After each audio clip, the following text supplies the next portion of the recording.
नमस्कार, ओम शांति। क्या हम 1 मिनट साइलेंस से शुरुआत करें? सर्वशक्तिवान परमात्मा की स्मृति 1 मिनट, उनका भी आह्वान आज के सुंदर सभा में।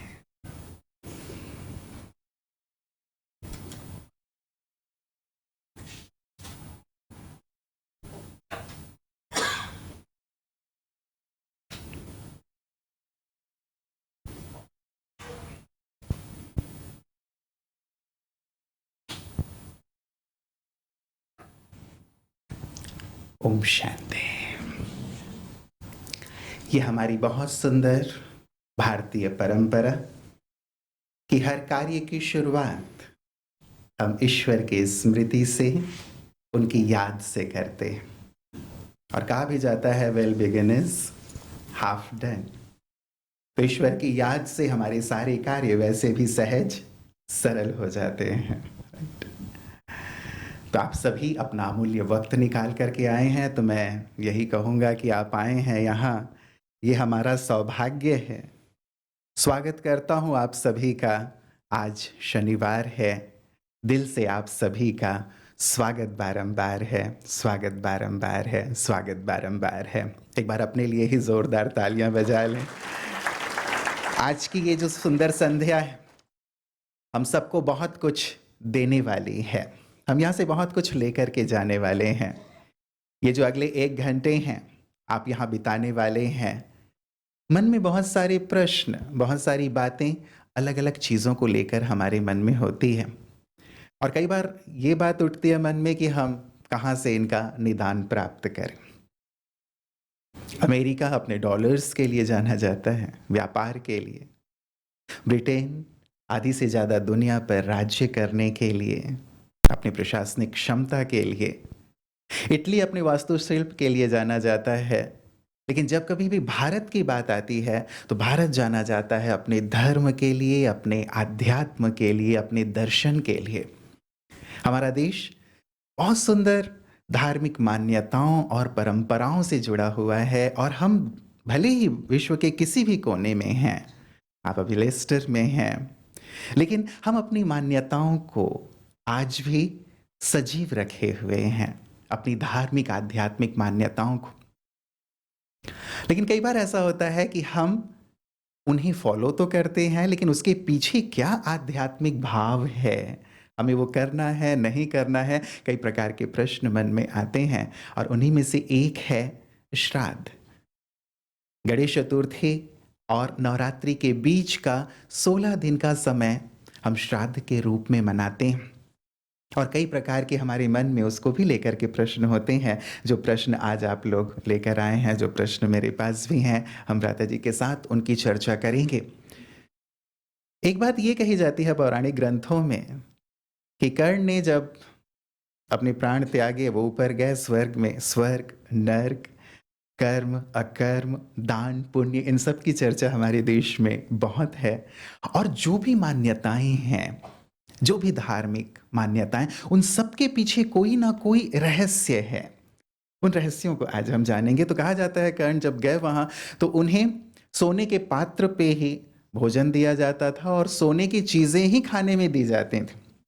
अब सोना कोई खाने की चीज तो है नहीं।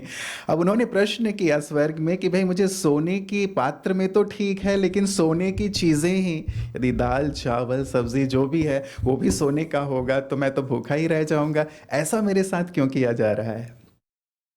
तो कहा गया कि आपने अपने जीवन में केवल सोने का ही दान किया, आपने और किसी चीज का दान नहीं किया। और ना ही आपके जो पूर्वज हैं उनके नाम से आपने कुछ दान पुण्य किया, इसीलिए केवल जो आपने किया है वही आपको मिल रहा है। कर्म फिलोसॉफी। उन्होंने कहा लेकिन मुझे अपने पूर्वजों का तो कोई ज्ञान ही नहीं था जिनके नाम पे मैं कुछ करता। तो उन्हें 16 दिन का वक्त दिया गया कि ठीक है आप जाइए और आप जो इस रूप में दान पुण्य करना है पूर्वजों के नाम पे वो कीजिए, पश्चात आपको यहाँ वो चीज़ें प्राप्त होंगी। इसीलिए कहा जाता है 16 दिन का समय श्राद्ध के रूप में मनाया जाता है, जिसमें दान तर्पण, अपने पूर्वजों की स्मृति को शामिल किया जाता है। कर्ण ने ये किया, अन्नदान किया, अन्य दान किए, पश्चात उन्हें 56 प्रकार के भोग प्राप्त हुए। ऐसी सुंदर पौराणिक कथा आती है और भी बहुत सारी चीज़ें हैं जिनके बारे में हम चर्चा करेंगे। लेकिन लिए चलता हूँ आपको आदरणीय सूर्य भाई जी की ओर, और साथ ही आपके मन में न केवल श्राद्ध को लेकर के जो प्रश्न हैं, लेकिन आज भी जीवन में जो समस्याएँ और बातें आ रही हैं, उन सब की चर्चा हम करेंगे। ठीक है ना? ठीक है? ठीक है। आप सब अच्छे तो हैं? प्रसन्न हैं? आनंदित हैं? राइट? आप सबके चेहरे बहुत ही खिले-खिले से लग रहे हैं, देख कर के बहुत खुशी हो रही है, क्योंकि हम लेस्टर में आकर के हिंदी में टॉक कर रहे हैं, विदेश में आकर के। दिल से आप सबका पुनः धन्यवाद और स्वागत के साथ चलते हैं आदरणीय भ्राता जी की ओर। भ्राता जी, पहली बात तो ये, आपको यहाँ आकर और साथ ही हमारे लेस्टर के सभी भाई-बहनों को देखकर कैसा लग रहा है? फिर श्राद्ध पे आएँगे। ऐसा लग रहा है कि जो कभी देवता थे वो घूम फिर के फिर इस हॉल में आ गए हैं।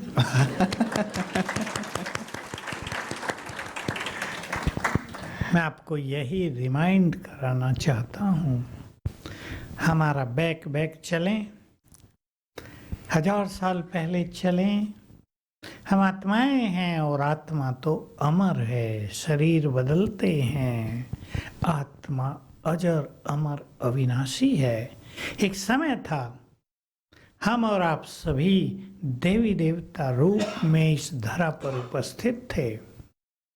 जन्म लेते लेते अब यहाँ आ गए हैं, तो आप सबसे मिलकर ऐसा लग रहा है कि हमारे जन्म जन्म के साथी आज फिर इकट्ठे हो गए हैं।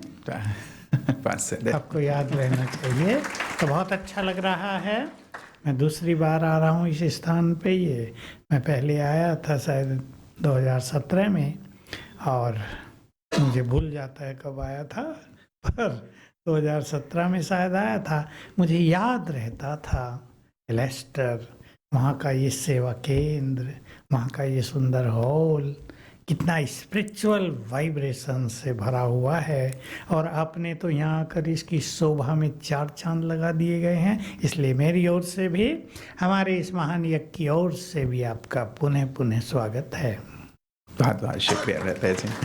सचमुच एक सुंदर कनेक्टिविटी हम फील करते हैं एक दूसरे के साथ, जो आपने याद दिलाया कि केवल अभी का नहीं, लेकिन हमारा नाता पुराना है। और साथ ही आप सब देव कुल की देवात्माएं हैं जिनकी पूजा अर्चना आप करते हैं, वो भी आपने एक सुंदर सी बात कही है। तो भ्राता जी, श्राद्ध पे आते हैं।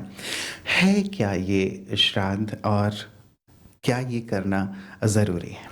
श्राद्ध शब्द का निर्माण श्रद्धा से हुआ है। देखिए, भारतीय कल्चर में एक छोटी सी परंपरा रही है, आप सबके बीच भी होगी, कि हमारे माता पिता जो बुजुर्ग हो गए, हम घर में उनके फोटो रख लेते हैं, उन पे माला भी चढ़ा देते हैं। उन्होंने अपने माता पिता के लिए यही किया होगा, उन्होंने अपने माता पिता के लिए, तो वो सब हो गए हमारे पूर्वज।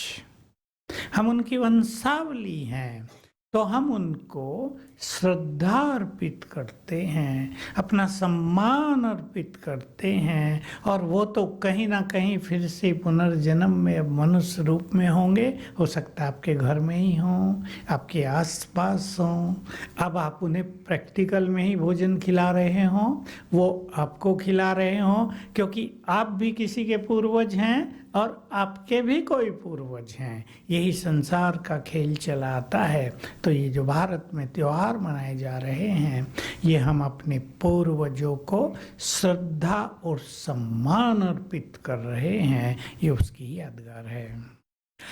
कई बार जो नई जनरेशन के हैं, यूथ हैं, उन्हें ऐसा लगता है कि ये जो चीज़ें हैं, वो चीज़ें तो ठीक है, क्यों की जा रही हैं? क्या ये करना ज़रूरी है? इनकी आवश्यकता क्या है? हम अभी यहाँ पे हम सूर्य को यदि पानी दे रहे हैं, या यदि यहाँ पे कुछ भोजन निकाल रहे हैं अपने पूर्वजों के नाम पे जो अभी नहीं है, तो इसका उनसे क्या लेना देना है? वहाँ तक तो कोई चीज़ें पहुँच नहीं रही। मुझे भी कुछ लोग मिले, कहा जब वो हमारे साथ थे शायद हमने उनको भोजन दिया भी ना हो, और जब वो नहीं है तो अर्पित कर रहे जब वो खा नहीं सकते। क्या सुंदर खेल है ना। तो गलती यूथ्स की नहीं है, गलती वर्तमान जनरेशन की नहीं है, क्योंकि उन्हें इन चीज़ों का जरा भी आभास नहीं है, कहीं इनकी चर्चा नहीं है। और समय साइंस एंड टेक्नोलॉजी और इकोनॉमिकल विकास और बहुत सारी बातों का विकास इस और समय हमें ले गया है। तो अपने बारे में सोचना, अपने पूर्वजों के बारे में सोचना, कुछ पुण्य कर्म करना, कुछ आत्मोत्थान का कार्य करना, इससे हमारी नई जनरेशन थोड़ा दूर होती जा रही है। इसलिए वो ऐसा कहते हैं ये सब तो अंधश्रद्धा है। ठीक है, उनका कहना भी, उनकी अपनी सोच है, क्योंकि वर्तमान में मनुष्य की सोच कहीं और जाती हुई दिखाई दे रही है। उसकी सोच का आधार इंटरनेट पर हो गया, फेसबुक पर हो गया है। जो वो देखता है, जो सुनता है, जो इन्फॉर्मेशन इकट्ठी करता है, जिसमें आधी झूठी होती हैं, फेक न्यूज़ जिन्हें कहते हैं। मैं कहा करता हूँ फेक न्यूज़ नहीं, फेक न्यूज़ कह दो, जिससे उनके ब्रेन पर बुरा इफेक्ट आता है।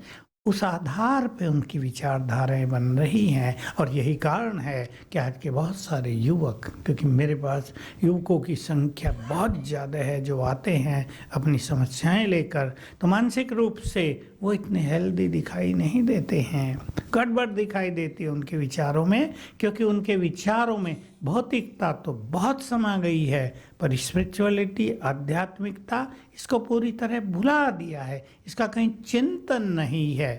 इसलिए उनका ये कहना कि ये सब बेकार की बातें हैं। जब वो थे तब तो भोजन हम उन्हें खिलाते नहीं थे, ओल्ड एज होम में भर्ती करा देते थे, और अब दिखावा कर रहे हैं। मेरे पास भी लोग आके कहते हैं ऐसे। तो कहीं ना कहीं वो भी सत्य हैं, लेकिन हमें अपनी परंपराओं को थोड़ा बहुत तो चालू रखना ही पड़ता है। जैसे कर्ण की बात सुनाई, ये लोगों ने स्टोरी बनाई है, नहीं तो बोला कौन उसे स्वर्ग में देखने गया था, राइटर कौन था वहाँ जिसने उससे इंटरव्यू लिया था। ये सब कहानियाँ मनुष्य को कुछ सिखाने के लिए बनाई गई हैं। तो यही इसका आधार है। जी जी, वैसे भी हमारे देश में यदि आप देखें, और सभी देशों में भी, कुछ अच्छी बातें सिखाने के लिए कहानियों का आधार लिया जाता है। हमारे यहाँ पंचतंत्र की कहानियाँ भी बड़ी प्रसिद्ध हैं, जिनके माध्यम से बहुत सुंदर सुंदर शिक्षाएं बच्चों को, अपनी आने वाली पीढ़ियों को दी जाती हैं। पता जी, जो बात चल रही है अब युवाओं की ही बात लेके हम बात कर रहे हैं, जो इस बात को आज थोड़ा सा डाइजेस्ट नहीं कर पाते हैं। लेकिन साइंस यदि इसके पीछे बताया जाए कि साइंस क्या है इन चीज़ों को मनाने का, तो वो इस चीज़ को इजीली एक्सेप्ट करते हैं। तो क्या जो हम श्राद्ध मनाते हैं, इसके पीछे भी कोई विज्ञान है? मैं एक बहुत गहरी फिलोसफी की बात आपको करता हूँ, और मेरे मन में ये भी है, जैसे रुपेश भाई ने आपको कहा कि आज आप यहाँ आए हैं, कुछ यहाँ से बहुत अच्छी चीज़ सीख कर भी आपको जाना है, तब आपका यहाँ समय देना सफल माना जाएगा। यहाँ का आना आज बहुत कल्याणकारी होगा। मान लो 1000 साल पहले की हम चर्चा कर लें। हम कहीं राजा थे, सब तो राजा नहीं होते, पर मैं एक एग्जाम्पल दे रहा हूँ, और हमें मदद करने के लिए बहुत सारे लोग आ जाते थे। हम इतने अच्छे थे, तो उनके गुड वाइब्रेशंस अब तक भी हमारे साथ हैं। तो श्राद्ध को हम केवल भोजन अर्पण करके ही नहीं मनाएंगे, एक संकल्प करेंगे रोज, जब तक ये प्रक्रिया है 16 दिन, कि जिन्होंने भी ऐसे हर जन्म में कुछ हमारे गुड फ्रेंड रहे हैं, कुछ हमारे बहुत ज़्यादा मददगार रहे ही हैं, हम उन सबको एक बार रोज सवेरे उठते ही सच्चे मन से शुक्रिया करेंगे। ये सच्चा तर्पण होगा, और आप इसका गुड रिजल्ट देखेंगे कि वही आत्माएं जो आपके चारों ओर अब भी हैं, वो आपको पुनः मदद देने के लिए तैयार हो जाएंगी।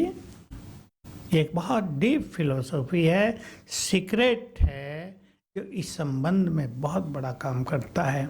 और दूसरी बात, एक दूसरे राजा की कहानी ले लें। आप कहीं राजा थे और किसी के कहने से, आपके मंत्री के कहने से, सेनापति के कहने से आपने कोई गलत डिसीजन लेकर कोई गलत ऑर्डर निकाल दिया और उस गलत ऑर्डर के कारण 1000 लोगों को कष्ट हो गया। उन्होंने आपको बद्दुआएं दी थी। कैसा गंदा राजा है, कैसा क्रिमिनल राजा है, ये न्यायप्रिय नहीं है, ये प्रजा की भलाई नहीं चाहता है। तो वो जो बद्दुआओं की बैड एनर्जी है वो अब तक भी पीछा कर रही है। बहुत बड़ा सीक्रेट है ये। उसके लिए हम लोगों को सिखाते हैं कि उन अपने साथियों से कम 7 दिन, और अगर आप 16 दिन कर लेंगे तो हाथ जोड़कर सवेरे ही क्षमा याचना कर लें। हमने ईगोवश, क्रोधवश आप सबको कष्ट पहुंचाया था। मैं आप सबसे हाथ जोड़कर क्षमा चाहता हूं। प्लीज़ आप प्रसन्न हो जाइए। वो जो बैड एनर्जी आपको आ रही है, जो आपको कष्ट दे रही है, जो सुखी नहीं रहने देती, जो अच्छी नींद नहीं करने देती, जो मानसिक रोगों को बढ़ावा दे रही है, जो शारीरिक रोगों को बढ़ावा दे रही है, वो कट ऑफ हो जाएगी और आप अपने को बहुत फ्रेश, बहुत आनंदित, बहुत खुशी में अनुभव करेंगे। तो चलें, ये जो 16 दिन हैं हम इस रूप में से करके ज़रूर देखें। अब तक तो केवल एक मान्यता के तौर पे, एक परंपरा के तौर पे हम भोजन कराया करते थे या तर्पण किया करते थे, लेकिन तर्पण का एक बड़ा ही प्यारा सा आपने अर्थ बता दिया है कि अब हम रोज़ सुबह उठ कर के परमात्मा की याद के साथ एक तो क्षमा याचना भी कर लें और शुक्रिया अदा भी करें। और बहुत सुंदर इसके रिज़ल्ट भी आप कई बार सुनाते रहते हैं अमृता जी। कोई एक एग्जांपल मैं जानना चाहूँगा कि बहुत प्यारे जो हम ये करते हैं शुक्रिया अदा करने का भाव, जो भी हमसे जुड़ी हुई आत्माएं हैं, हमारे पूर्वज हैं, उनके लिए हो या फिर अन्य आत्माएं हों या फिर क्षमा याचना, उसका भी बहुत ही गहरा हमारे कर्म पर, जीवन पर, व्यवहार पर, हमारी समस्याओं पर देखने को मिलता है। बहुत सारे एग्जाम्पल आप देते हैं। हाँ, मेरे पास बहुत सारे एग्जाम्पल हैं, क्योंकि जब लोग समस्याएं लेकर आते हैं, खास करके डिप्रेशन की समस्या, जो आजकल की करंट समस्या है, बहुत बड़ी संसार में फैलती जा रही है, उनसे मैं कुछ 4-5 चीज़ें प्रैक्टिस कराता हूँ। क्योंकि ये ऐसी बीमारियाँ हैं, आप नाम सुनते होंगे, एंग्जाइटी, डिप्रेशन, इंसोम्निया, सिजोफीनिया, ओसीडी, अलग अलग नाम हैं। ये सब मानसिक रोग हैं। जैसे कई माताओं बहनों को इसका एक रूप लग जाता है, 4 घंटे स्नान करना। मेरे पास आती हैं, मैं उनसे पूछा करता हूँ, टंकी खाली हो जाती है तभी छोड़ती होगी? मैंने कहा तुम्हें नहीं ख्याल आता, बच्चे भी तो नहाएंगे, पति भी नहाएगा। कहा ख्याल भी आता है पर नहाती रहती हूँ। मैंने एक से पूछा, अभी पीछे का केस है, आप बहुत खुश होंगे ये बात सुन के, कि नहाते नहाते थक नहीं जाती? उन्हें कहा सचमुच थक जाती हूँ, और कभी कभी तो ऐसा होता है बाथरूम में लेट के सो जाती हूँ। तो ये ऐसी बीमारियां चल रही हैं मानसिक आजकल, इसका नाम ओसीडी। तो हम उनमें क्षमा याचना कराते हैं, क्योंकि ये कहीं ना कहीं पूर्व जन्मों से आ रही बैड एनर्जी का इफेक्ट होता है मनुष्य पर, जिसको वो कंट्रोल नहीं कर पाता। और राजयोग के अभ्यास के द्वारा आत्मा में शक्ति आ जाती है, मन में शक्ति आ जाती है, जिसे हम कंट्रोलिंग पावर कहते हैं। और 5-6 केस ऐसे, क्योंकि ये केस ज़्यादा नहीं होते, सारे संसार में 1000 केस होंगे ऐसे नहाने वालों के, हाथ धोने वालों के। सारा दिन एक साबुन ख़त्म, स्किन डिजीज हो रही है, लेकिन फिर भी किसी ने छू दिया, लोग जानबूझ के भी छू देते हैं, चलो फिर साबुन से हाथ धोएंगे। बच्चे भी मम्मी को चिढ़ाने के लिए जानबूझ के छू देते हैं, तो अभी नहाना पड़ेगा मुझे, इसने मुझे छू दिया। तो राजयोग से कंट्रोलिंग पावर आ जाती है, और इन चीज़ों को वो आराम से कंट्रोल कर पाते हैं। जब क्षमा याचना कर लेते हैं तो बैड एनर्जी जो आ रही थी वो समाप्त हो जाती है, और धीरे धीरे जैसे मनुष्य होश में आ जाए वो होने लगता है। और ऐसे सिखाते हैं, शुक्रिया करो, बहुत अच्छे लोग भी तो आपको मिले होंगे जीवन की यात्रा में। इस जीवन में भी आपकी यात्रा में अनेक गुड फ्रेंड्स आपको मिले होंगे, उनको सच्चे मन से शुक्रिया दो, तो उनकी ओर से गुड एनर्जी आने लगती है, गुड वाइब्रेशंस आने लगते हैं। और ये इतना बड़ा सीक्रेट है, बैड एनर्जी समस्याओं को बढ़ा देती है, गुड एनर्जी उन्हें नष्ट कर देती है। इस विधि से बहुतों को बहुत फायदे हुए। अनुभव तो मेरे पास बहुत हैं, टाइम बचा तो लास्ट में। बहुत सुंदर। एक्चुअली ये सारे ही ऐसे अनुभव हैं जो जीवन में हमें प्रेरित करते हैं कि हम भी ये अप्लाई करके देखें। अब तक हमारे पास जो भी बातें समस्याएं आती हैं उनके लिए हमारा जो अप्रोच है, वो अप्रोच करते करते हम कई बार ये सोचते हैं कि ये काम क्यों नहीं कर रहा है, कुछ ना कुछ मिसिंग ज़रूर है। आज जो मिसिंग लिंक है वही हमें मिलने वाला है कि हम क्या और करें जिससे हम अपनी समस्याओं से मुक्त हो जाएं, जिनमें से 2 बातें अभी हमने जानी हैं। एक छोटी सी बात जी। आप जानते हैं, भारत का जो सबसे बड़ा कंपटीशन है आईएएस जिसे कहते हैं, पिछले 2 सालों में 4 लड़के और लड़कियों को उसमें सफलता मिल गई। उसमें यही हो रहा था कि 2-3 बार देने के बाद भी सफलता नहीं मिल रही थी। बहुत मेहनत करते थे, बहुत अच्छी तैयारी, लेकिन कहीं ना कहीं लास्ट मोमेंट पर असफल। मैंने उनसे दोनों प्रैक्टिस कराई और 2 को इसी बार ये आईएएस प्राप्त हो गया। बहुत खुश हुए, खास आए हमारे पास हेड ऑफिस में, भगवान को भोग लगवाया। और आप जानते हैं ये सबसे बड़ी चीज़ होती है जिसको ब्रिटिश राज में आईसीएस कहते थे, जिसे कलेक्टर्स बनते हैं, कमिश्नर्स बनते हैं, सेक्रेटरी बनते हैं। तो बहुत ही गुड रिजल्ट इन चीज़ों के हम पाते हैं। बहुत सुंदर। तो हम इसे ज़रूर अप्लाई करके देखें। ब्रता जी, एक चीज़ और इसी श्राद्ध से जुड़ी हुई, कई लोग इस भाव से भी श्राद्ध को करते हैं कि मन में एक गिल्ट फीलिंग है। जैसे आपने कहा कि जब हमारे माता पिता या हमारे दादा दादी थे तब तो हम उनकी वैसी सेवा नहीं कर पाए, वैसी खातिर नहीं कर पाए, जाने अनजाने हमने उन्हें कुछ कष्ट भी दिया और इस कारण एक गिल्ट फीलिंग है कि हम वो नहीं कर पाए।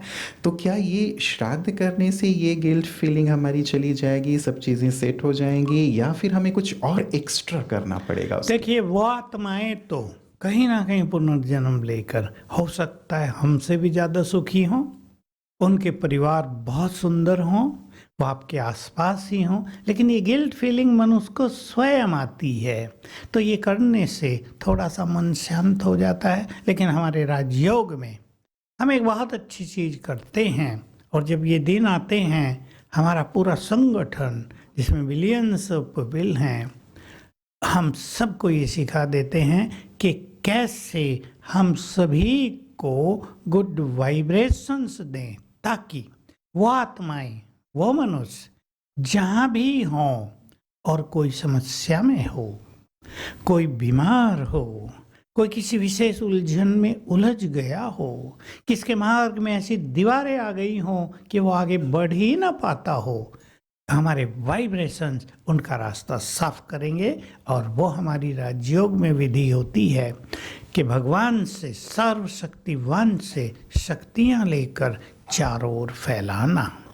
हमें पता नहीं हमारे पूर्वज कहाँ हैं जिनको हम श्राद्ध अर्पित कर रहे हैं। हम जब संकल्प करेंगे कि ये सभी वाइब्रेशंस उन आत्माओं को पहुंच जाएं जो जन्म जन्म हमारे साथी रहे हैं, हर जन्म में हमारे बहुत साथी रहे हैं। आप एवरेज समझ लो 20-25 हर जन्म में।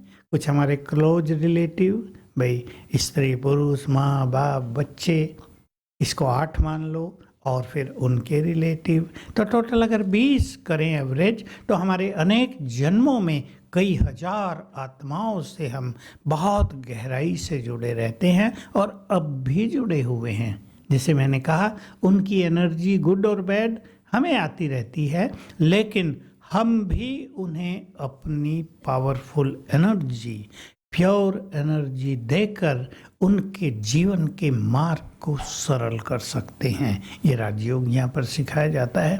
आप जरूर यहाँ आते होंगे और सीख लेना, आपका मन भी आनंदित रहेगा और आपसे जुड़ी हुई जो हजारों आत्माएं हैं वो भी आनंदित रहेंगी। छोटी सी बात मान लो, यहाँ आप बहुत खुश हैं, बहुत आनंदित हैं, तो आपकी खुशी के वाइब्रेशंस उन हजारों लोगों तक भी जा रहे हैं। जैसे छोटा सा उदाहरण ले लें यहीं का, हमारे पास एक माँ सेवा करने आई, मैं ही तब सेवाधारियों को संभालता था। कहा मुझे 4 मास रहना है। मैंने कहा 4 मास रखते नहीं, हम किसी को 2 मास ही रखते हैं, चलो आप रहना। अचानक उसके मन में 15 दिन के बाद ही उदासी आने लगी। मेरे पास आई कि मन लग नहीं रहा है, उदास रहती हूँ, पता नहीं क्या हुआ है। फ़ोन का ज़माना नहीं था उन दिनों के, फट से घर में फ़ोन कर लिया जाए, एसटीडी बूथ लगे ही थे। मैंने उसको कहा कि जाओ थोड़ा खर्च तो होगा तुम्हारा, लेकिन अपने घर में एक बार बात तो कर लो, वहाँ सब कुछ ठीक ठाक है। वो गई और बात की तो पता चला घर में छोटा पोतरा बीमार है और दादी को बहुत याद करता है। बिल्कुल प्रैक्टिकल। मैंने उसे कहा अब पहले जब तक आप वहाँ जाओ उससे रोज एक बार बात कर लिया करो, 2 मिनट भी। उसने बात शुरू की, 3-4 दिन में उदासी खत्म हो गई और फिर वो उससे मिलने के लिए अपने घर गई। तो हमसे जो लोग जुड़े हुए होते हैं उन पर हमारे वाइब्रेशंस का और उनके वाइब्रेशंस का हम पर बहुत गहरा इफेक्ट होता है। तो वाइब्रेशन वाइज भी आज हम इस बात को समझ पा रहे हैं कि हम जो जल अर्पित करते हैं या कुछ भोग अर्पित करते हैं, केवल वो स्थूल रूप नहीं लेकिन वाइब्रेशन के तौर पे भी हम एक दूसरे के साथ जुड़े हुए हैं। और ये सारी जो विधियां हैं ये हमारी जो अकाउंट हैं उन्हें बहुत ही अच्छा पॉजिटिव कर देंगे, उन्हें हल्का कर देंगे। क्योंकि प्रति जी कई बार कईयों के मन में प्रश्न होता है, या ज्योतिषियों के पास भी जब जाते हैं, या हमें जीवन में सफलता नहीं मिल रही होती है, कोई समस्या आ रही होती है, तो वो ये कहते हैं कि कोई पितृदोष है या पूर्वज नाराज़ हैं, तो ये इस दोष के कारण आपको सफलता नहीं मिल रही है, या जीवन में ये तकलीफ़ें हैं। क्या ये बात सही है? क्योंकि माता पिता तो हमेशा हमें आशीर्वाद ही देते हैं, क्या वो हमें श्राप भी देते हैं इस रूप में? देखिए हमारे भारत में जो कुछ मान्यताएं चलती हैं, भले ही आजकल वो थोड़ी ज़्यादा अंधश्रद्धा में बदल गई हों, लेकिन जब वो शुरू हुई थी उसके पीछे एक बहुत सुंदर फिलॉसफी थी। अब ये जो पितृदोष है ये वही होता है कि कहीं ना कहीं हमने अपने माता पिता को कष्ट दिया था। भिन्न भिन्न तरह से लोग कष्ट देते हैं, सताते हैं, जिसे आजकल कहा जाता है। तो वही बैड एनर्जी हमको अब टच कर रही है। बस ये भक्ति में उसके लिए कुछ भक्ति पूजा पाठ करा देते हैं ताकि वो जो दोष क्या कहें, वो बैड एनर्जी समाप्त हो जाए। ये भक्ति की मान्यता है कि वो खुश हो जाएं हमारे पितृ, और पितृ दोष हमसे समाप्त हो जाए। लेकिन मैंने जो आपको कहा, अगर हम उन्हें वाइब्रेशंस देना सीख लें तो हम उनको बहुत बड़ी मदद भी कर सकते हैं। केवल प्रसन्न ही नहीं, उन्हें बहुत बड़ा कोऑपरेशन दे सकते हैं। बिल्कुल। ये जो वाइब्रेशन की आप बात कह रहे हैं या फिर राजयोग की बात कह रहे हैं कि हम उनके साथ कनेक्टेड हैं और उन्हें अच्छी तरह से वाइब्रेशन दे सकते हैं, वो कैसे हो? क्या हम 1-2 मिनट उसकी प्रैक्टिस आपके साथ कर सकते हैं? वो थॉट्स क्या हों? चलिए बैठ जाएं सभी योग की मुद्रा में।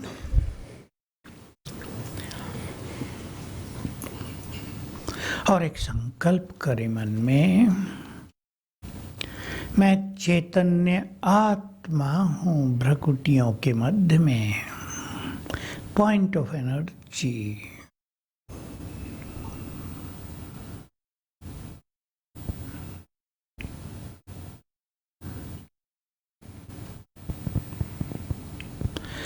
मैं इस देह की मालिक हूँ।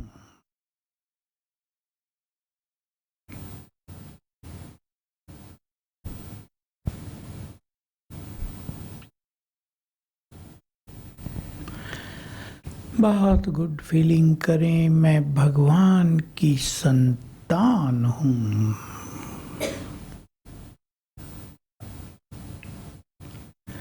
वही मेरा सच्चा माता पिता है।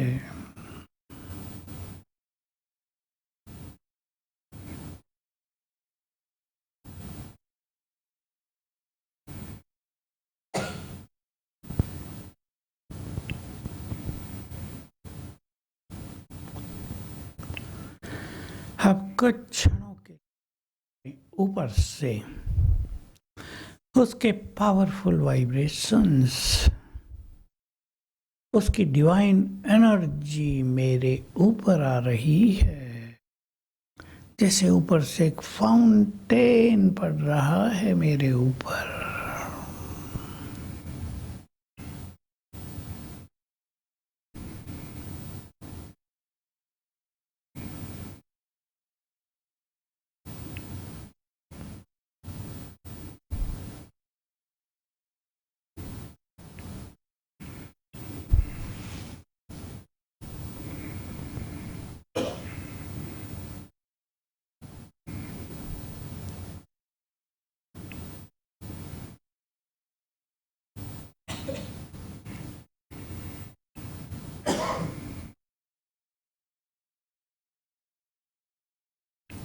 अब ये एनर्जी, ये वाइब्रेशंस हमसे चारों ओर फैल रहे हैं।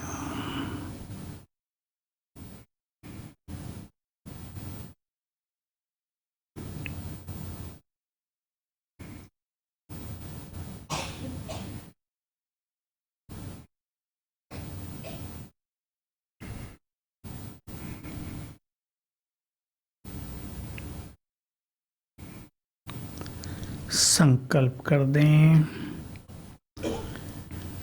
यह एनर्जी उन सब आत्माओं को पहुंचे जो हजारों साल से हमसे जुड़े हुए थे।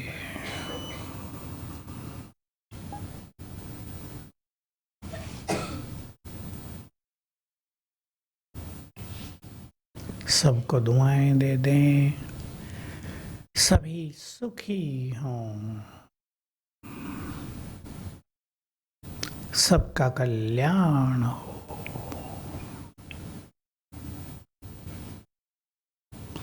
सबको जीवन में सफलता प्राप्त हो।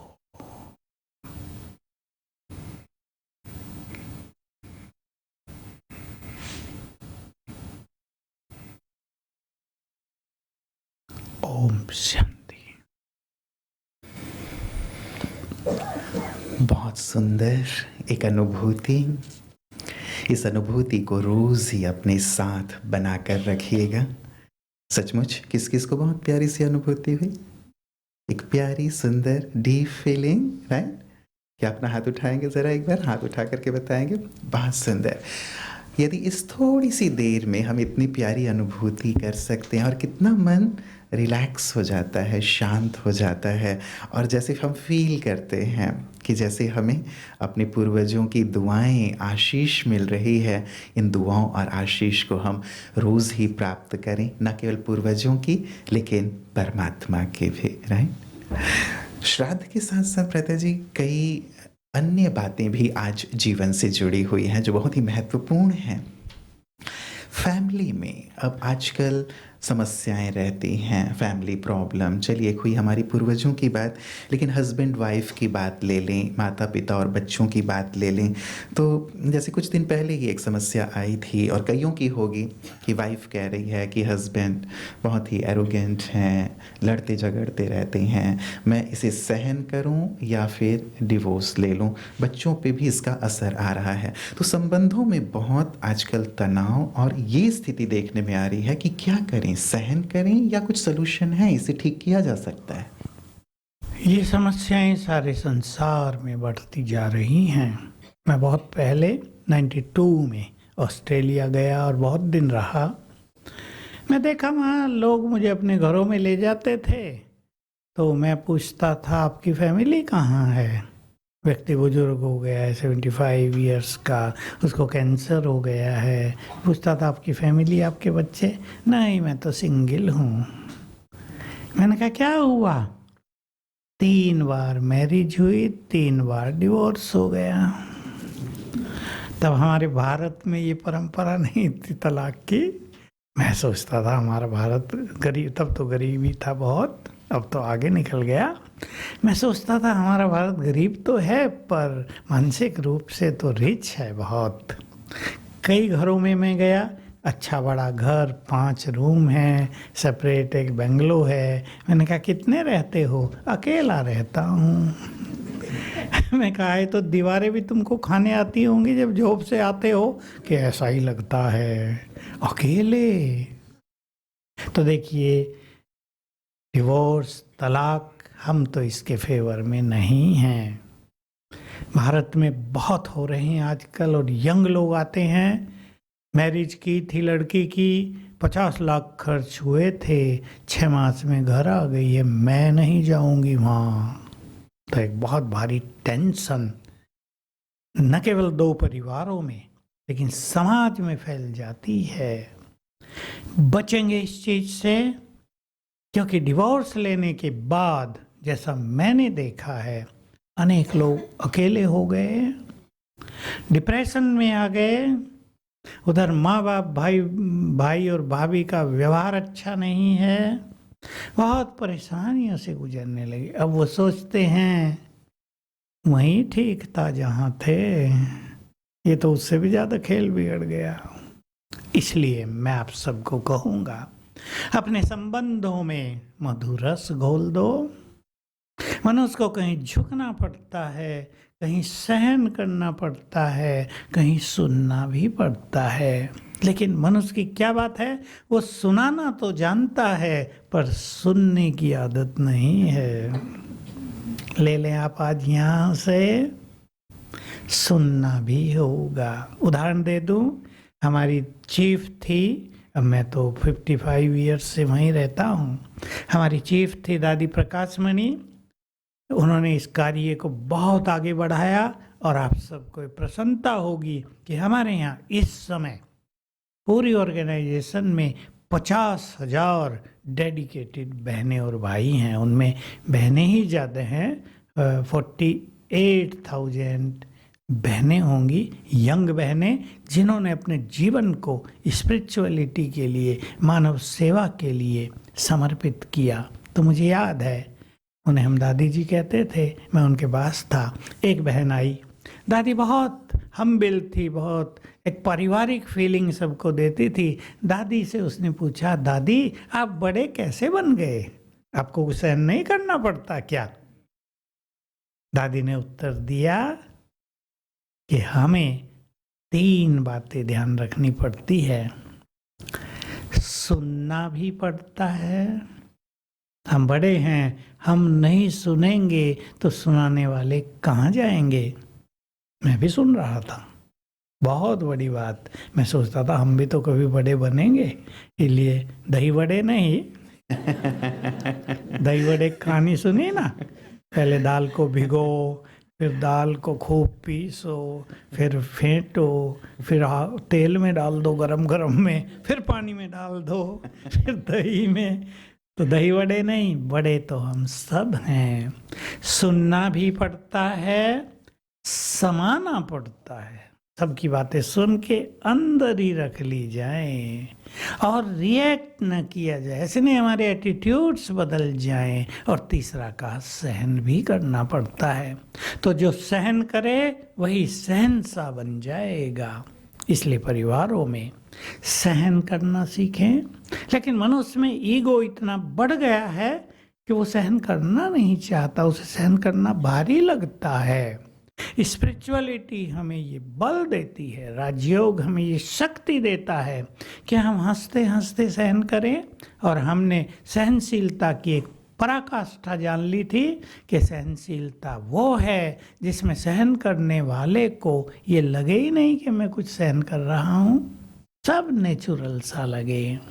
तो तलाक के बारे में कोई नहीं सोचेगा, मिल के रहना है। और एक संकल्प आपको दे रहा हूं, बस सब ईगो और एंगर के कारण ये सब खेल चल रहा है दुनिया में। अपने से पूछेंगे, मेरा ईगो बड़ा या मेरे रिलेशनशिप्स बड़े? सुख किस में है? संबंध बहुत बड़ी चीज होती है। संबंधों में प्यार रहता है, अपनापन रहता है। तो अपने ईगो को डाउन करते चलें, बहुत हम्बिल बनते चलें। और ये रिलेशनशिप अगर भगवान से भी जुड़ जाए, जो हमारा माता पिता है, तो हमारे यहाँ के संबंधों में भी बहुत आनंद आ जाएगा। तो आपके संबंध बहुत मधुर रहें, ये मंगल कामना है। और ये हमारे ऊपर है, जैसे भ्राता जी ने कहा, कई बार हम दूसरों की ओर देखते हैं। वो कहा भी जाता है, उंगली जब आप दूसरे की तरफ करते हैं तो 3 अपनी ओर ही होती है। तो हम क्यों ना अपने आप को देख लें, और यदि हम झुक जाते हैं, सचमुच संबंध बड़े हैं, और यदि हम अपने ईगो को जाने दें तो संबंध सचमुच सहज हो जाते हैं। सामने वाला व्यक्ति भी देखता तो है, समझता तो है ही कि सचमुच सामने वाला कितना झुक रहा है, एडजस्ट कर रहा है, तो वो भी हमें देख करके ऐसा करना प्रारंभ कर देता है। होप आप सब ये ज़रूर करेंगे। और परिवार में यदि कोई समस्या है, अपने अंदर यदि कोई बात है, तो कई बार भ्राता जी ये चीज़ होती है कि जैसे आपने कहा कि सुन लें, सह लें, लेकिन सुनते सहते हुए भी कई बार थोड़ा सा व्यक्ति एग्जॉस्टेड फील करने लगता है, कहीं उस चीज़ को निकाले, कहीं वो परेशान होने लगता है। तो ऐसी स्थिति में फिर वो क्या करे? बिल्कुल, आपने अच्छी बात कही। जो लोग बहुत सुनते हैं और रिएक्ट नहीं कर पाते, वो भी डिप्रेशन में जाते हैं। दूसरा व्यक्ति थोड़ा पावरफुल है, बोलने ही नहीं देता, चुप रहो, तो बेचारे चुप तो रह जाते हैं, लेकिन अंदर तो चुप नहीं हो पाता ना सब कुछ। अंदर तो उथल पुथल मचती रहती है। ये केस भी बहुत ज़्यादा, इसलिए साइकोलॉजिस्ट कहते हैं कि चुप ना रहो, गुस्सा आ रहा तो सुना दो कुछ ना कुछ, हल्के हो जाओगे।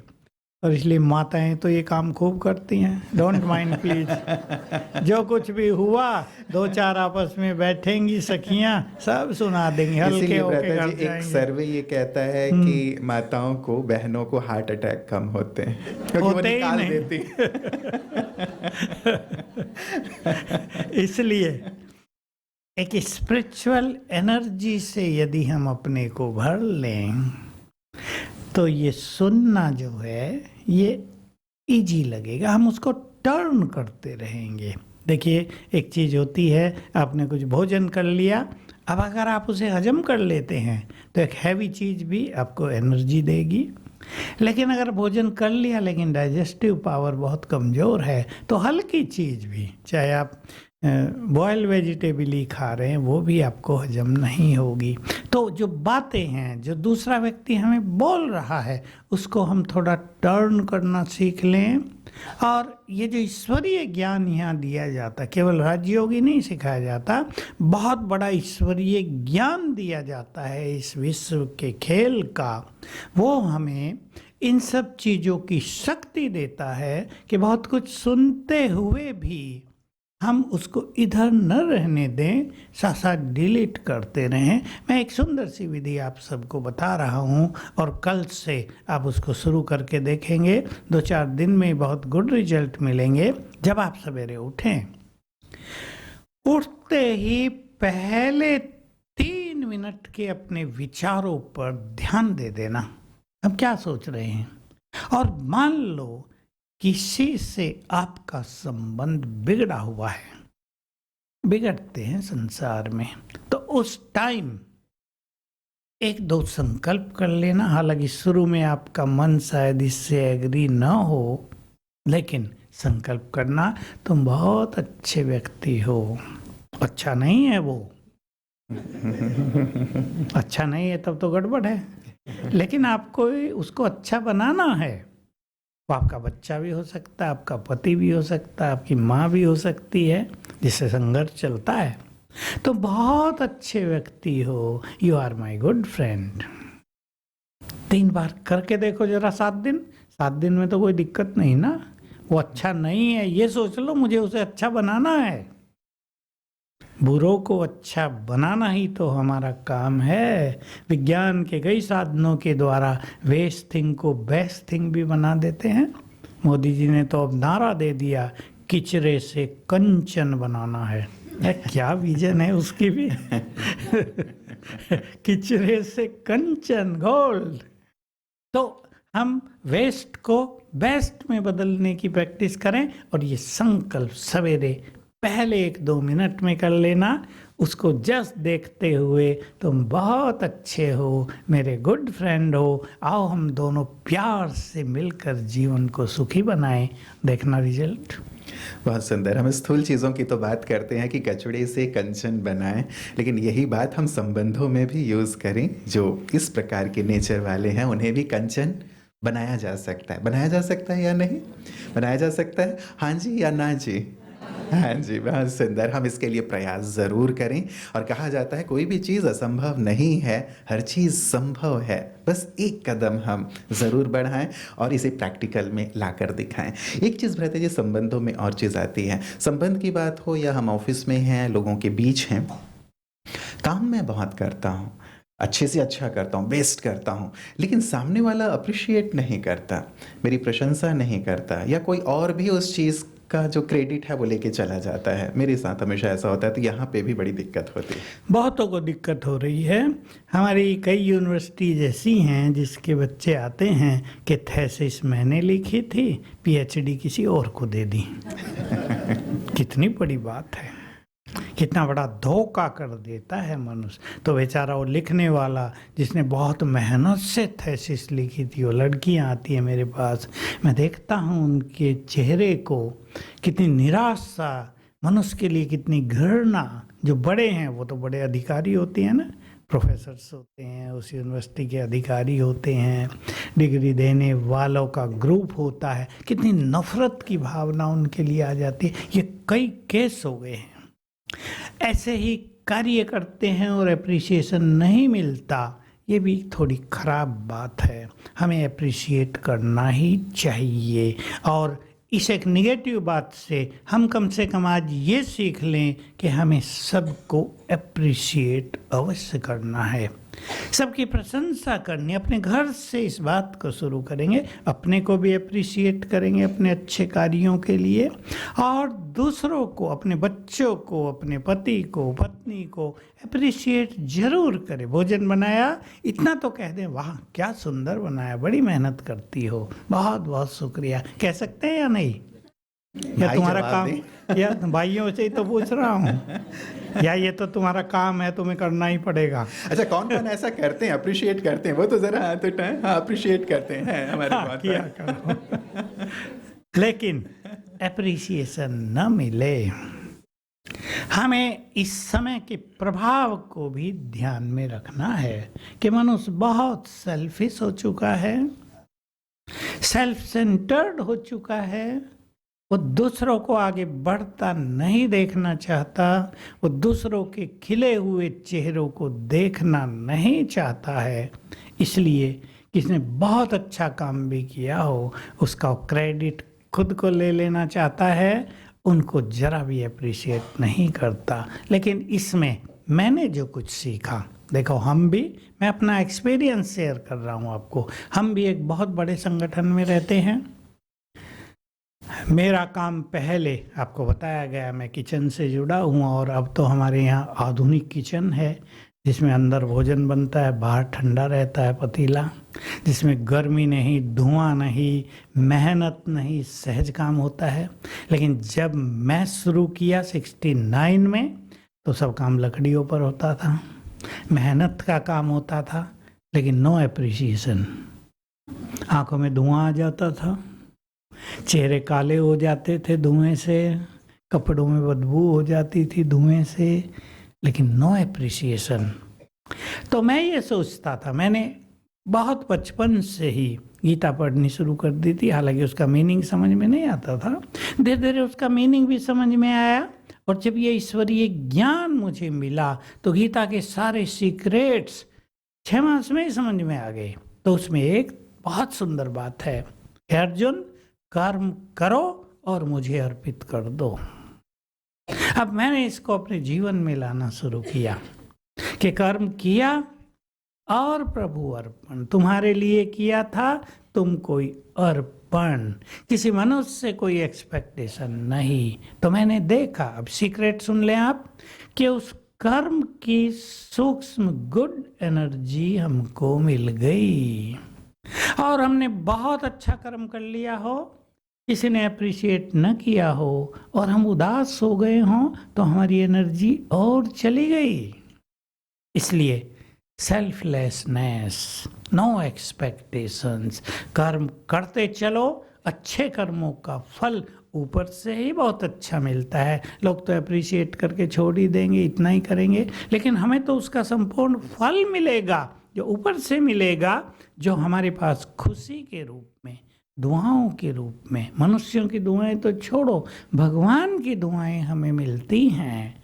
ये सब ध्यान रखते हुए थोड़ा अपने को हल्का कर दें।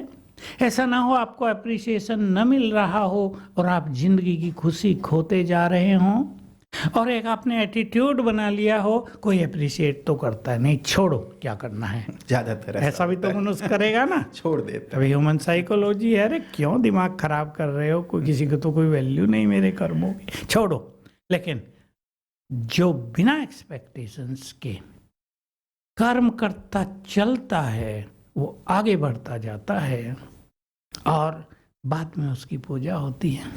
हमारे यहाँ साईं बाबा के मंदिर बन गए हैं, सोने का बना दिया है शिरडी में, मैं भी गया।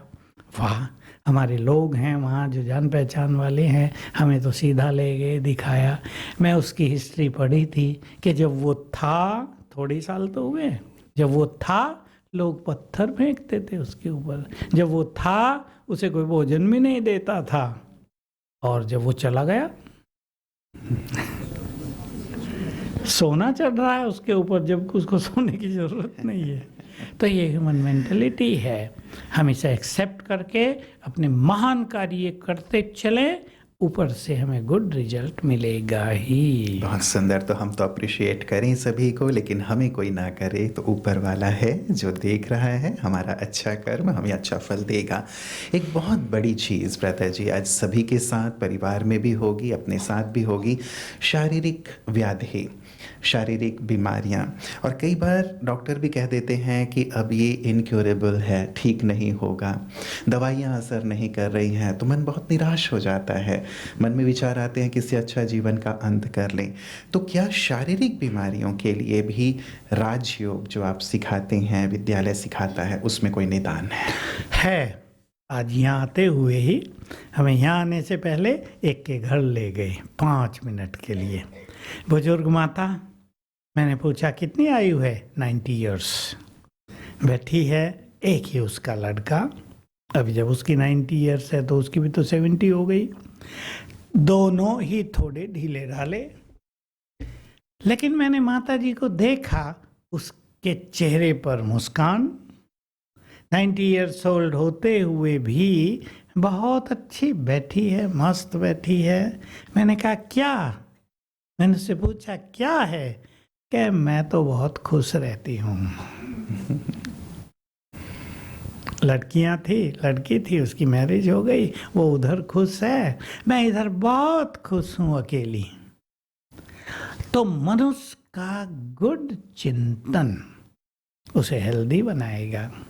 और वही व्यक्ति अगर उल्टा सोचने लगे, देखो मनुष्य क्या क्या सोचते हैं आजकल, पता नहीं मैंने क्या पाप किया, सारी बीमारियां मुझे ही आ गई। सोच सोच के बीमार। हमें याद रखना है, जितने हम खुश रहेंगे, मन को खुश रखेंगे, उतनी ही बीमारियां समाप्त होंगी। आजकल केवल मेडिकल साइंस हमें गुड हेल्थ नहीं दे सकती। कई केसेज में तो ऐसा हो रहा है कि दवाई खाते खाते और सब खेल बिगड़ता जा रहा है। एक चीज ठीक हो रही, 4 को दे के जा रही है। हो रहा है ना, साइड इफेक्ट बहुत हो रहे हैं। खुशी से क्या होता है, जो व्यक्ति बहुत खुश है, जो व्यक्ति बहुत पॉजिटिव है, उसके जो ब्रेन के सेल्स होते हैं ना, इसमें सेल्स है अरबों, मिलियंस एंड मिलियंस, उन्हें न्यूरॉन्स कहते हैं, वो बहुत एक्टिव हो जाते हैं खुश रहने वाले व्यक्ति के। मैं उसको ऐसा कहा करता हूँ, उनके जो ब्रेन में न्यूरॉन्स हैं वो जैसे डांस करते होते हैं सदा, उससे सारी बीमारियां ठीक होती रहती हैं, क्योंकि ब्रेन कंट्रोल्स एवरीथिंग। तो एक तो हमें बहुत अच्छी खुश रहने की कला सीखना है। बीमारी आ भी गई, एक सुंदर संकल्प जो मैं रखता हूँ अपने पास, मुझे भी आती रहती है, जो चीज आई है वो जाएगी, जाने दो, होल्ड न करो। इस संकल्प में आप देखेंगे कितना बड़ा जादू है। एक तीसरा संकल्प सुना रहा हूं, सवेरे उठकर दिन में भी आप एक सुंदर संकल्प करना प्रारंभ कर दो। याद रखेंगे जो मैं आपको कह रहा हूं, सवेरे कर लें, रात को कर लें, दिन में कभी भी कर लेना 2-4 बार। मैं भगवान की संतान हूं, बहुत भाग्यवान हूं। ये तो याद रहेगा ना। ये कभी नहीं कहना है हाथ लगा के मेरा भाग्य ही खराब है। कहना ही नहीं है। मैं बहुत भाग्यवान हूं। जिसका पिता परमात्मा भाग्य विधाता हो, उसके बच्चों का भाग्य खराब होगा क्या? तो हम बना देते हैं खराब। उसने हमें भाग्य देकर इस संसार में भेजा है।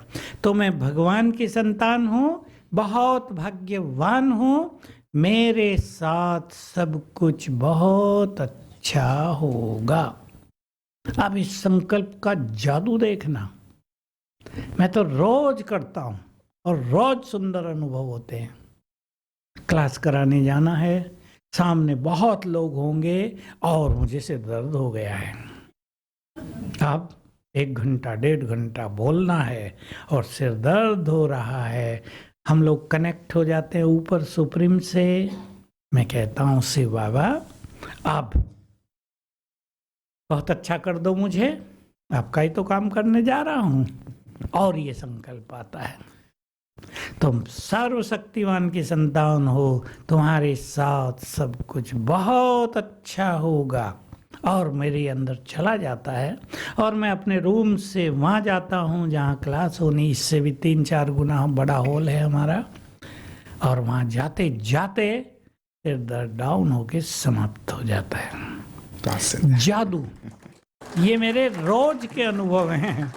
आप समझ लो रोज एक एक्सपीरियंस ऐसा होता है, क्योंकि मुझे रोज ही बड़ी बड़ी क्लास लेनी होती है।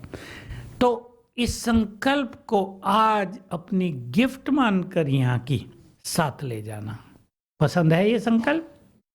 मेरे साथ सब कुछ अच्छा, बोलो जरा हाथ उठा के, मेरे साथ सब कुछ अच्छा होगा। मैं बहुत भाग्यवान। उठाओ दोनों हाथ अपने। मैं बहुत भाग्यवान हूँ। इतने जोर से बोलना है, जोर से माना ऐसा नहीं पड़ोसी सुन ले।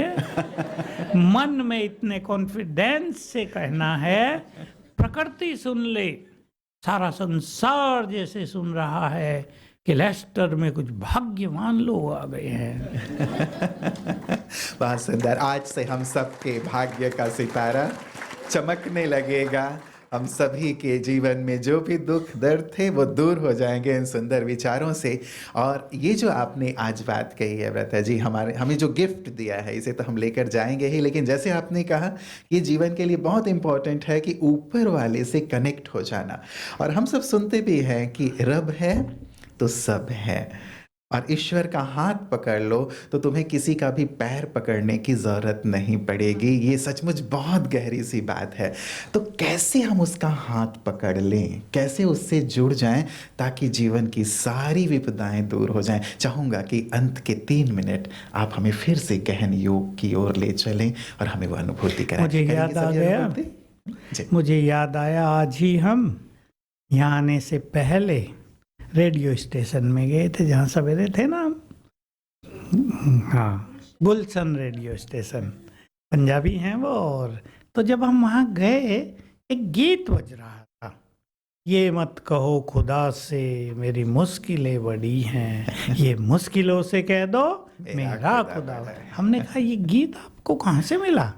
क्योंकि ये तो हम लोगों ने बनाया और हमारे पास ही बजता है। मैंने भी कई गीत लिखे हैं जो रिकॉर्डेड हैं। कहा ये गीत लोगों को बहुत पसंद आता है, इसलिए वो कहते हैं इसको बजाते रहा करो बीच बीच में, हम जगते रहेंगे। तो मैं आप सभी को कहूँगा, आपके वाइब्रेशंस आपके पूर्वजों को भी जाएंगे और ये सच्चा श्राद्ध होगा उनके लिए, सच्ची शुभ भावनाएं होंगी उनके लिए, सच्चा प्यार और सम्मान होगा उनके लिए। तो एक बात तो और यहाँ से आज ले जाना है, हमें अपने विचारों को बदलना है, व्यवहार को बदलना है। मैं एक ही चीज लोगों को सिखाता हूँ, विचार बदल दो, आपका संसार बदल जाएगा। पसंद है? विचार ही तो हैं जो किसी को सुख दे रहे हैं, किसी को दुख दे रहे हैं। किसी को उड़ा रहे हैं, किसी को जमीन पर उतार रहे हैं, किसी कोई निराशा की अंधकार में डूबता जा रहा है और कोई आसमान छू रहा है। ये विचार ही तो हैं। इसलिए कभी कोई आपका एक द्वार बंद कर दे, परेशान ना, सीख के जाओ। आज यहाँ दूसरे द्वार खुले हुए हैं, किसी के सारे द्वार कभी बंद होते ही नहीं।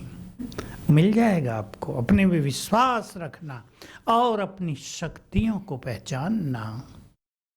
हम बहुत शक्तिशाली हैं। छोटा सा उदाहरण जो मैं सबको देता हूं और याद रहता है, टाइगर का बच्चा क्या होगा? टाइगर। हम सर्वशक्तिवान के बच्चे हैं, तो हम कमजोर होंगे क्या? उसे भी लज्जा आएगी, उसे भी लज्जा आ जाएगी। ये मेरे बच्चे क्या बोल रहे हैं? हम बहुत पावरफुल हैं। आप उठते ही ये भी संकल्प कर लेंगे, कभी कुछ, इसलिए मैं कई बातें कह रहा हूँ। एक ही संकल्प सदा नहीं चलता।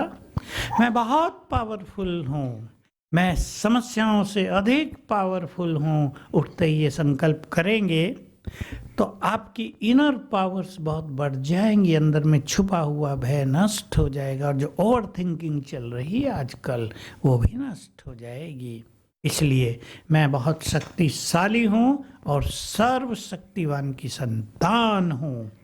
इस फीलिंग को आज साथ ले जाना। चलें अब हम इसी से 5 मिनट मेडिटेशन कर लेते हैं। फिर से सभी पूरी तरह एकाग्र हो जाएं और ये बहुत ही सुंदर मेडिटेशन की अनुभूति जो आपको रोज़ करनी है, यहाँ सेंटर पे भी आकर कर सकते हैं, अपने घर पर ही, और साथ ही इस अनुभूति को हम बहुत गहराई से अपने अंतर्मन में उतारेंगे। चलें एकाग्र हो जाएं। विजुअलाइज करें अपने को दोनों भ्रुकुटियों के बीच में, मस्तक के बीच में। मैं आत्मा, point of light, point of energy.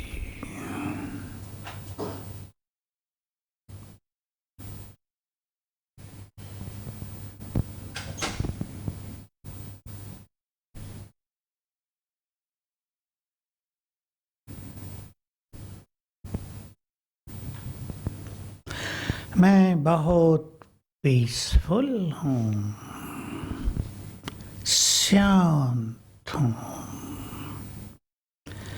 मैं बहुत शांत हूँ।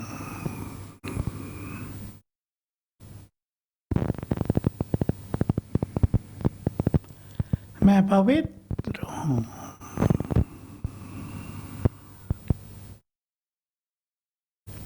मैं बहुत शक्तिशाली हूँ।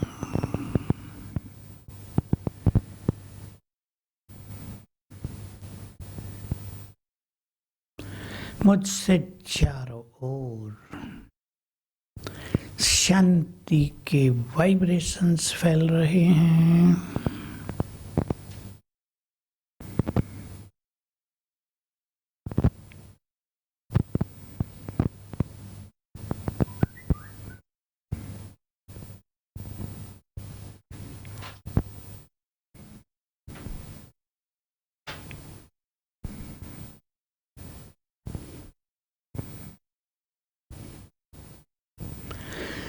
संकल्प कर दें, ये पीसफुल वाइब्रेशंस हमारे सभी पूर्वजों को प्राप्त हों।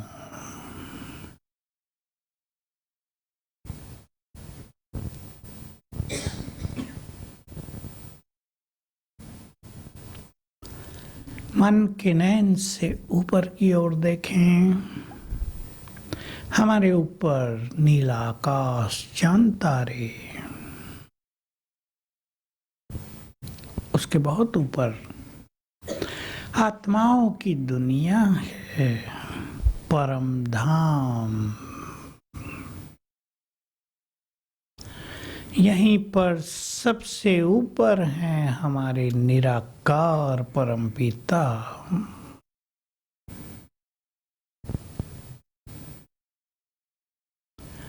वे सुप्रीम सोर्स ऑफ एनर्जी हैं। सुख, शांति, पवित्रता के सागर हैं।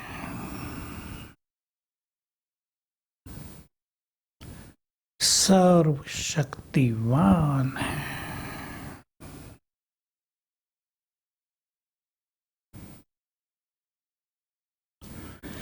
वे मेरे माता पिता हैं,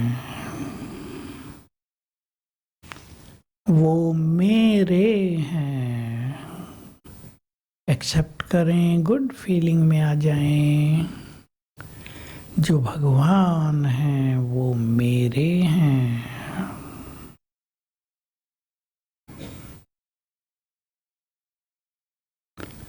उनका संपूर्ण प्यार मेरे लिए है।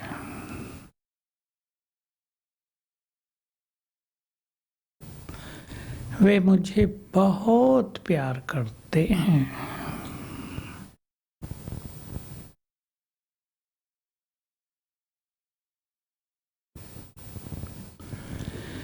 वे भाग्य विधाता हैं।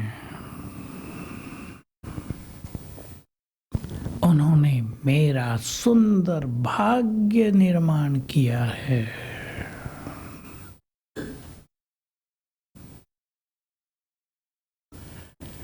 उनकी प्योर एनर्जी मुझे मिल रही है। उनके वाइब्रेशंस मुझ में समा रहे हैं।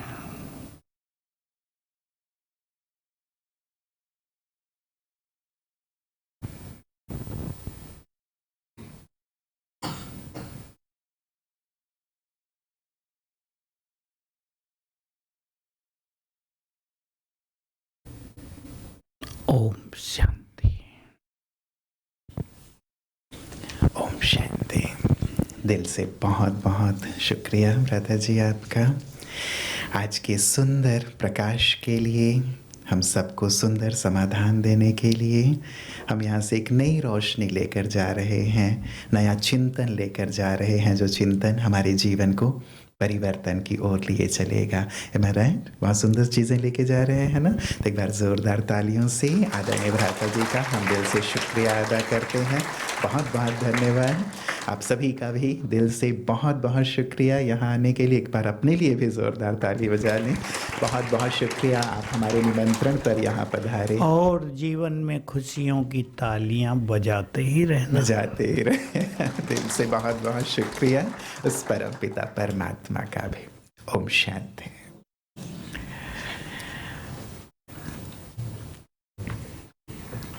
शांति।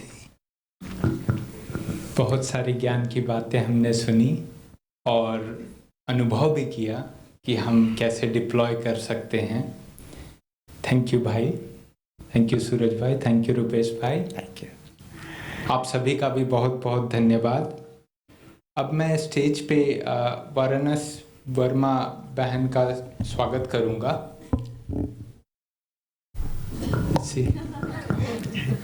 या आपसे कुछ बातें सुनेंगे हम लोग 1-2 मिनट के लिए, तो आपको सादर आमंत्रित करता हूं। Please take a seat. Om Shanti, everyone. I'm just mesmerized. Actually, Suraj Bhai, first of all, thank you so much for your actually journey of words.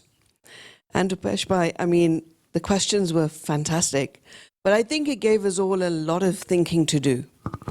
But when I was sitting there listening, I could repeat your introduction, but I won't, because I think everybody understood very well. And congratulations on receiving the award for global peace. The Nelson Mandela Award is a huge honor, and we are so, so proud that you received it at Oxford University. But I think the questions about our forefathers, foremothers, actually raised so many other questions. And as I was sitting here, I know I go to Mount Abu when I want to think of some decision to make. Any major decision that I take in my life, I go to Mount Abu. And it's because it's such a place where you need to have silence, where you need to be able to question your insights and to be able to ask yourself what it is you want to do. And I think today your journey of words has actually highlighted so many things. And I suspect each and every one of us leaving here today will do exactly what you've asked for maybe a few days. No, they will do it for a few days and then things start to get better. And then they'll forget until things start to get bad again. So I think for us, it's about reminding ourselves, I mean, I'm on blood pressure tablets for life. So it's about having to take that tablet every single day. But actually, I don't need it. Because if I do what you're asking us to do, my blood pressure tablets should be in the dustbin somewhere, right? But I also think that we spend so much time in negative thought. So much time. And I was sitting here thinking on how much time I actually lose in getting angry with people. How much time I lose. And today I've understood. Actually, if I just throw it the other way, I'll spend so much more time being happy. That to me, Surajbhai, was the biggest lesson that I think I've learned today. And I was telling Germany when you were saying about Bhojan, about we should thank everybody who makes the Bhojan. So I turned around to my husband. Because I can't compete on his cooking, he is so fantastic. But I do try and tell him occasionally. But I do think those little things matter so much. And then Upeshbhai, you said about the youth and the children. And I think the great sadness is that wherever the children are, we have, in this country today, there are tens of thousands of children who are not going to school because they are suffering anxiety. They are suffering stress. And that's because of COVID. But it's also because of our lack of ability of family. You know, when we were growing up, when I was growing up in this country, you know, my nana, my nani, my masis, everybody was there. Today, how many people do we really have? Because we've decided, you said it, to discard our elders, to discard our relatives. And that to me is the biggest sadness. So I want to thank you. Yeah. But I want to thank you for reminding us of all of those things. For us, we do what we can do. Why we are so familiar with Mount Abu is because, you know, I have the privilege of being married to a man who wants to do well for children from tribal backgrounds. And, you know, 35,000 plus kids he looks after. And to me, that is phenomenal because only recently we took them to Mount Abu, and I want to thank the BKs for all of the things that they do for our tribal kids. Because those tribal kids are not just the kids, they are all our children. They are the future of all of us. So for me, today was such a beautiful moment, and I really, really thank you for coming. And the way you started it by saying that, you know, the kitchen was with the firewood. I remember when, if anybody knows Gita Bhavan, if you know Gita Bhavan was a very small mandir here. And I used to remember going on Sundays. Health and safety would not pass it today. But we used to make food for hundreds of people. But it was a joy. It was an absolute joy to make the food. So I think if I take anything away today, it is a big thank you. A big thank you about making sure we value our relationships. It's a big thank you to tell us to wake up in the morning and feel powerful. And it's a big thank you to tell us that we are the children of the Almighty. And if everybody else rejects us, we still are the children of the Almighty. So, thank you so much, Surajbhai. I can't tell you how wonderful I feel today because I'm taking away so many lessons. Thank you so much. And Upeshbhai, your voice, the way you managed to take us and steer the questions, thank you so very much indeed. Thank you. Om Shanti. Om Shanti.